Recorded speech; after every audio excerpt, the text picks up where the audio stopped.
السلام عليكم، ازيكم عاملين ايه؟ يا رب تكونوا بخير. معاكم مروه من قناه مروه وساره. النهارده ان شاء الله هنعمل ريفيو مميز جدا عن غساله زانوسي. هقول لكم في الريفيو دوت اول حاجه كل البرامج المتاحه فيها وازاي تستخدمي كل برنامج وازاي تختاريه وازاي تشغليه، وكمان هقول سعرها الحالي وسعرها بتاع دلوقتي سعر السوق، وهقول كمان كل المميزات اللي فيها. هم حاطين في الغساله ديت 4 اختيارات تحت بند معين اسمه فاميلي كير. هشرح فيها ال4 اختيارات دول وازاي تقدري ان انت تستخدميهم، وكمان هقول عيوبها بالتفصيل، واهم حاجه هقول ازاي تقدري ان انت تحميها من البرومه.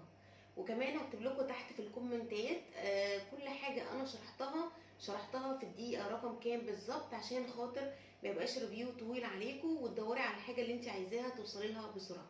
يا رب الريفيو دوت يعجبكم. ما تنسوش تقولوا لي رايكم ايه في الكومنتات وتعملوا لايك وسبسكرايب. هستنى رايكم في الكومنتات. يلا بينا نبدا. بسم الله الرحمن الرحيم. يلا بينا نبدا. اول حاجه دي شهاده الضمان بتاعه الغساله اهي. انا جايبه الغساله دي يا جماعه يوم 5/2/2019 والضمان بتاعها لمده 5 سنين. وهم كاتبين كمان رقم الضمان بتاعها 149. ده الرقم الوحيد يا جماعه بتاع زانوسي. ومعاها ضمان لمده 5 سنين. ودوت الكتالوج دوت فوق الممتاز، شارح فيه كل حاجه، كل شيء انت متوقعه، كل البرامج، درجه الحراره، كل شيء. وكمان موضح حاجات يعني انت ممكن ما تكونيش فكرتي فيها وتلاقيها عندك في الكتالوج، يعني فوق الممتاز الصراحه. ودوت الوصل ان احنا كنا بنواجه مشكله في الغساله قعدت حوالي شهرين.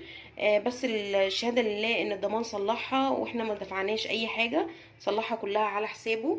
وخدها تقريبا مرتين بالظبط، خدها للصيانه رغم ان احنا في الدور التاسع، طلع الفني في الدور التاسع وخدها ونزل مرتين. وانا كنت عملت فيديو عن المشكله ديت، لو عايزين تشوفوا الفيديو هتلاقوه موجود تحت الرابط بتاعه في صندوق الوصف. نبدا بقى على طريقه استعمالها. اول حاجه هنا فيه حوالي مثلا 15 او 20 برنامج، كل برنامج بتستخدميه لحاجه معينه. اقطان تحكم كامل لو عندك ملابس قطن، البرنامج دوت يا جماعه بيقعد بالظبط 3 ساعات وتلت.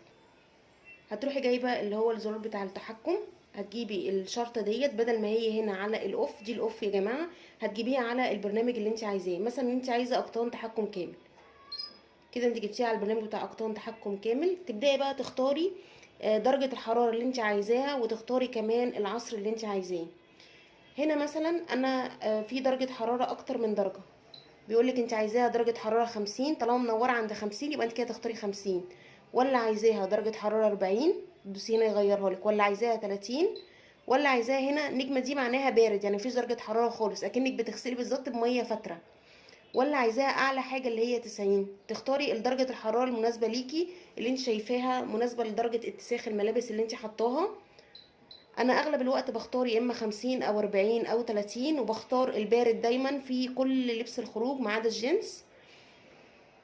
ندخل بقى على العصر بيقولك انت عايزاها تتعسر 800 لفه ولا 600 لفه ولا 400 لفه اهو، ولا 600 لفه ولا 400 لفه. العلامه دي معناها ان انت مش عايزه الغسيل بتاعك يتعسر، يعني يخرج بس في شطف بس لكن مش معصور. لو انت عايزه تلغي العصر تماما، وانا بلغي العصر تماما برضو في اللبس الخروج بس. نبدأ بقى نشرح ال4 زراير دول وكمان المربع دوت. هنا كاتبلك العلامة ديت معناها لو انت مثلا عندك هدوم مش نظيفة او متسخة زيادة عن اللزوم، وحابة ان انت تعملي كمان دورة غسيل الاولى غير البرنامج، فبتدوسي على دي، هو يعمل لك دورة غسيل الاولى وبعد كده كمان هيشغل البرنامج. ده لو انت عندك يعني هدوم مش نظيفة خالص. تمام. هنا العلامه ديت معناها مثلا لو انت عندك هدوم خروج ناعمه، او انت مثلا خايفه عليها وعايزه ان هي تتغسل بنعومه، فانت بتشغلي البرنامج دوت او الزرار دوت، هو بيخلي الحله بتاعه الغساله تدور بالراحه وتكون ناعمه على الغسيل ما تبوظهوش. انا بستعملها ساعات في اللبس الخروج لو كان ناعم وانا خايفه عليه. بعد كده عندك العلامه دي، عندك العلامه ديت طالما اديت احمر يا نورت يبقى انت كده خلاص طلبتيها في البرنامج. لو انت مش عايزاها بتدوسي كده يبقى انت خلاص قفلتيها ومش عايزاها في البرنامج. ده بيقولك هنا لو انت مثلا عندك برنامج وعايزه ان انت الغسيل دوت يتشطف مرتين غير دوره الشطف بتاعته الطبيعيه، يتشطف مره كمان. هما حاطينها للناس اللي هي عندها حساسيه من ريحه الاريال او من ريحه دوني او من ريحه اي مسحوق غسيل انت تستعمليه، ففي ناس بيبقى عندها حساسيه من ريحته، فهم حاطينها ان انت لما تغسليه تشطفي مره كمان مش هيكون فيه ريحه خالص تماما. بعد كده الزرار دوت او العلامه ديت معناها ديلي ستارت، اللي هو البدء المؤجل. يعني ايه؟ يعني مثلا انت دلوقتي عايزه الغساله دي تشتغل بعد 3 ساعات، ولا بعد 6 ساعات، ولا بعد 9 ساعات. هتدوسي عليها، بصي بيقولك بعد 3 ساعات، ولا بعد 6 ساعات، ولا بعد 9 ساعات. انت مثلا مش عايزاها خالص، خلاص تقفليها كده اكنها مش شغاله. ده بالنسبه للاربع زراير دول والثلاثه دول. ديت هنا بيقولك ان انت كده البرنامج بتاعك خلص.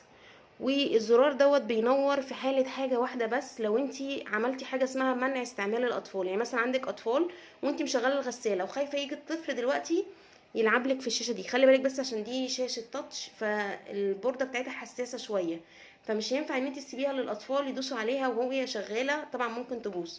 فهو عمل لك حاجة عشان يريحك، بيقولك لو انت عندك اطفال هتدوسي على الزرارين دول مع بعض. بسم الله اهو، بص نورت. معنى كده ايه؟ ان هو قفلك البورده كلها، يعني قفل شاشه التاتش بتاعتك دي.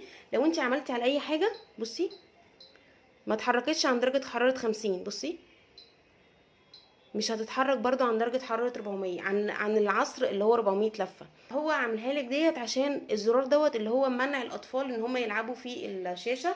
دي حاجه كويسه جدا برضو.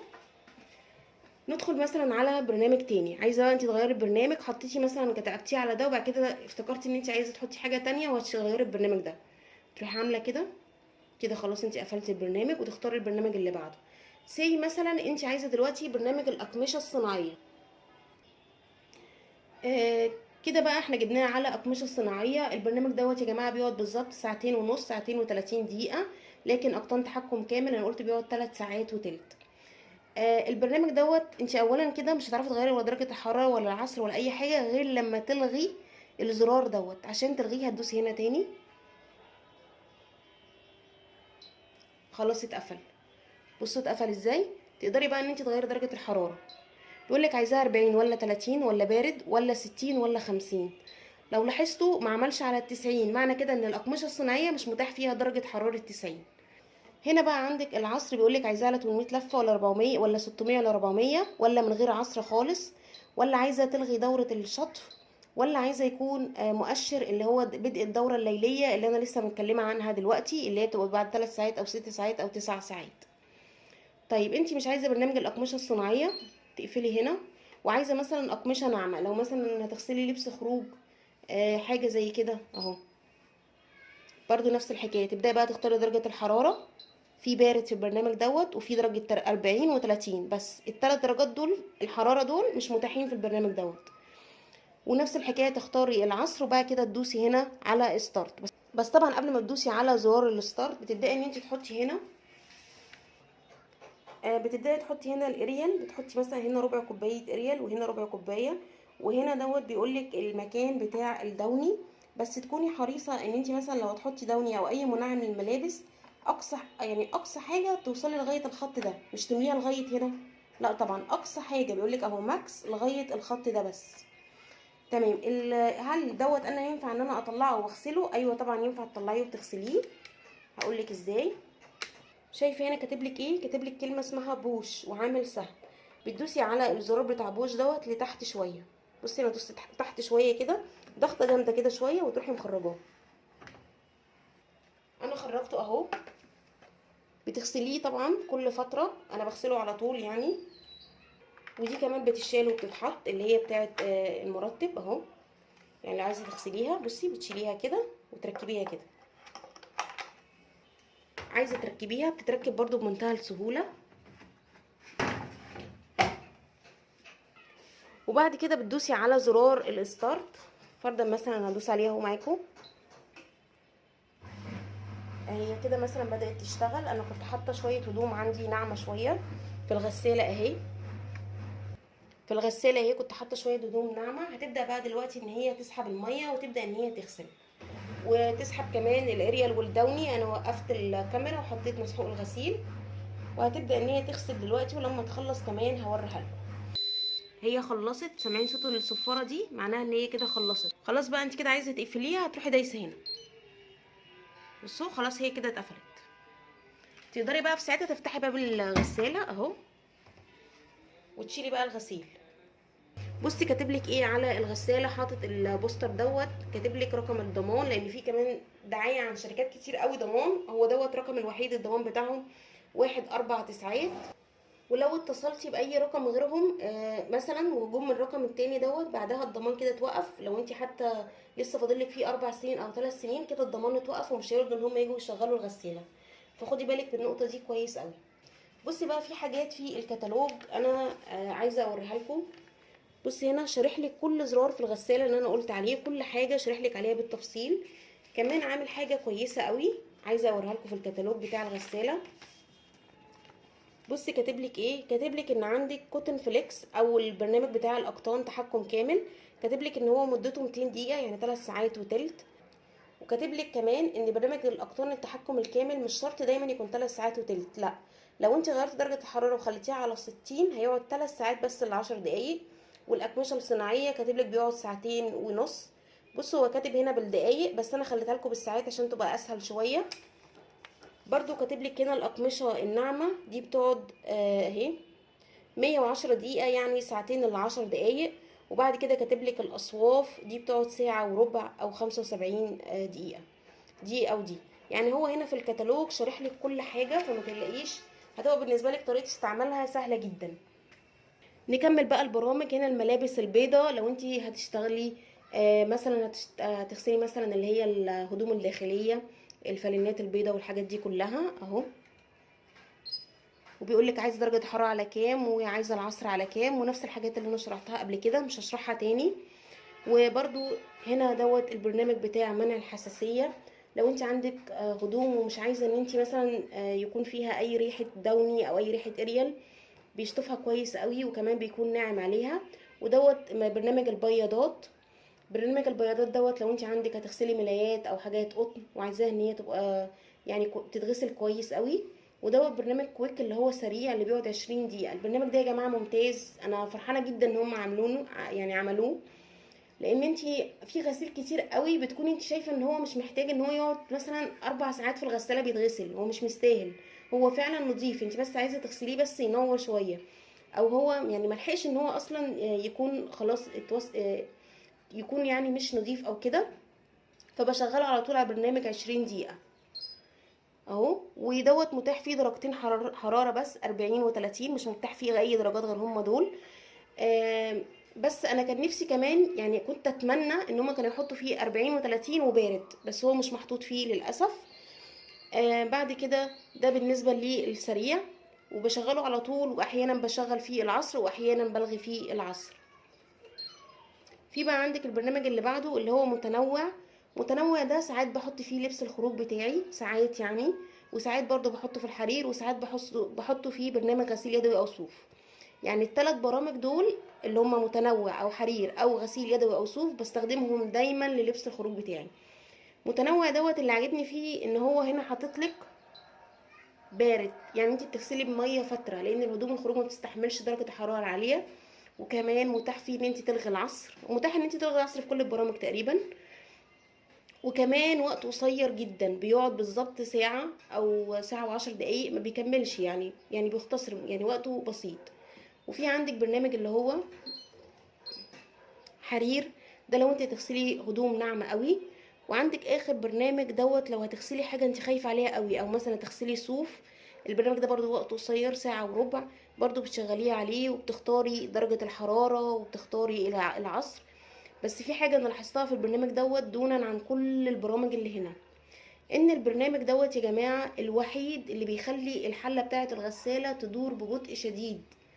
وكمان ما بين الدوره والدوره بتخليه الغساله ترتاح شويه، فبيكون ناعم جدا جدا على الهدوم. ده البرنامج الوحيد اللي لاحظت فيه الموضوع دوت.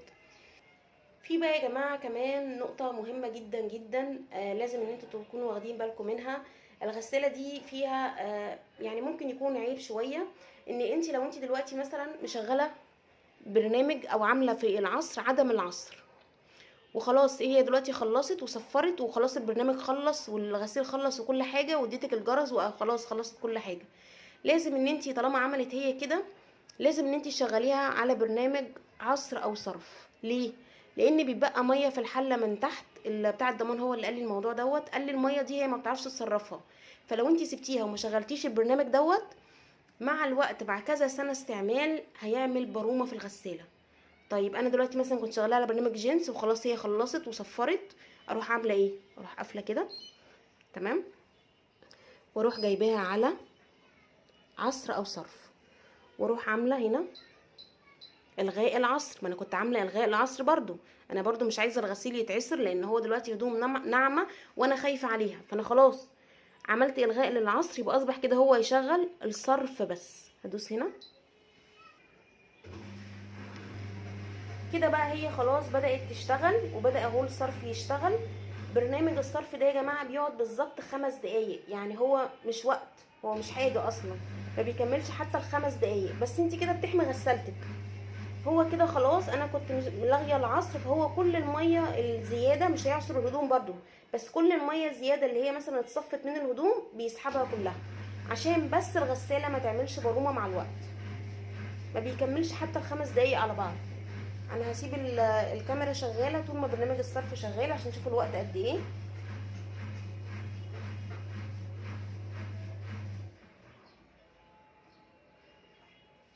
بصوا عمل ايه بقى كده، خلاص الصرف خلص. شفتوا؟ مش قلت لكم مش هيكمل؟ بصوا عمل ايه هنا، زرار القفل، معنى كده ان هو بيقول لك الغساله خلاص خلصت، وبالظبط دقيقه وهيديكي جرس تنبيه اللي هو ان انت تقفلي بيه الباور.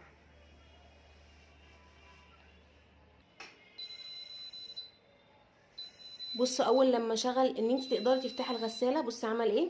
كان الاول عاملها لك هنا ما ينفعش تفتحي باب الغساله، طالما عاملها لك هنا واداكي جرس التنبيه يبقى انت كده من حقك تفتحي باب الغساله. اهو انا فتحته خلاص، هو كده بيقول لك خلاص الغساله خلصت، تقدري بقى تقفلي البرنامج وكمان تفتحي باب الغساله وتطلعي الغسيل بتاعك. يعني ما بيكملش دقيقتين بس بيحمي لك الغساله. العيوب بقى، ويعني انا هقول رايي فيها بمنتهى الامانه. اول حاجه انا جايباها زانوسي اللي هي 5 كيلو. انا جايباها يا جماعه من سنتين، كان سعرها 6000 ونص، حاليا هي ب4000 ونص. قلت 2000 جنيه لان طبعا طلع موديلات احدث منها.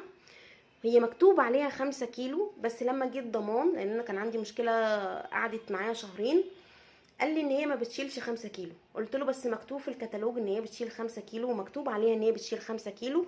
قال لي لا، هي بتشيل بس 2 كيلو هدوم، وبالميه توصليهم ل3 كيلو. يعني تحطي 2 كيلو وتعملي حساب ان الميه هتزودها كيلو يبقى كده 3 كيلو. قال لي ما بتشيلش اكتر من كده، لو زودتيها اكتر من كده هتبوظ بسرعه. فده اول عيب فيها، ان هي ما بتشيلش ال5 كيلو.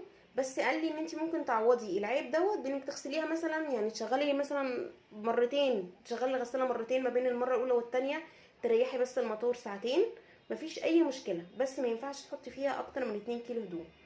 ده اول عيب فيها. تاني عيب فيها كنت اتمنى ان انا كنت اجيب الغساله اللي هي 8 كيلو زانوسي برضو، بس 8 كيلو. ليه؟ عشان اغسل فيها البطاطين واغسل فيها الكوفرتات، واغسل فيها الستاير التقيله. يعني انا عندي هنا البطاطين لما جيت اغسلها مره وديتها للدراي كلين ومره وديتها عند حماتي لان هي ربنا يديها الصحه، عندها الغساله بتاعتها برضو زانوسي بس 8 كيلو. فممكن فدي برضو كان من الحاجات اللي انا ندمت ان انا جبتها. كنت اتمنى ان انا اجيب برضو زانوسي بس حاجه اعلى شويه عشان بتشيل كميه غسيل قليله وكمان ما بتغسلش البطاطين. كمان اللون الابيض اكتشفت ان هو يعني بيتوسخ بسرعه وكمان بيجيب برومه بسرعه، لان انا كان عندي عيب فيها. العيب بقى يا جماعه هقول لكم عليه.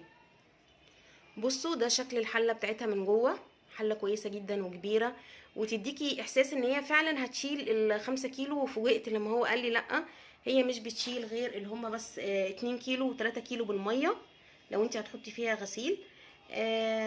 العيب بقى اللي فيها ان هي كانت بتجيب ميه، قعدت حوالي شهرين بتجيب ميه، والضمان خدها تقريبا مرتين، بس في المرتين صلحها على حسابه.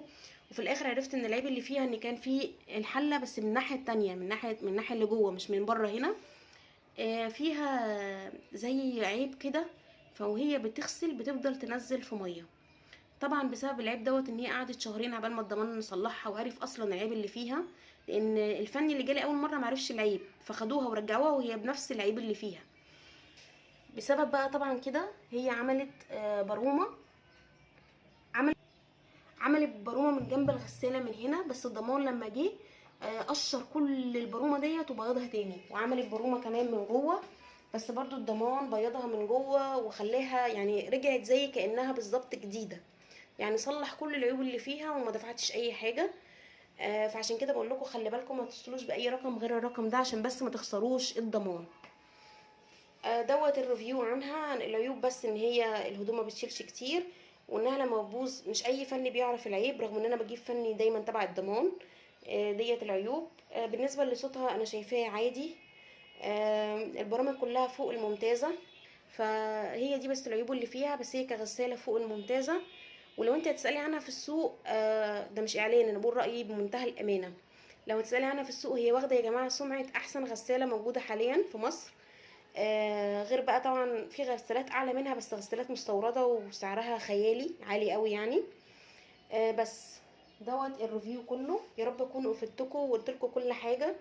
ويا رب تكونوا استفدتوا بالريفيو دوت. وقولوا لي ايه رايكم في الكومنتات، وما تنسوش تعملوا لايك وتشتركوا عندي في قناتي. الدعم دوت يا جماعه بيشجعني جدا انزل لكم فيديوهات كتير. يا رب يكون ريفيو مميز ويكون قلت لكم فيه كل حاجه. السلام عليكم.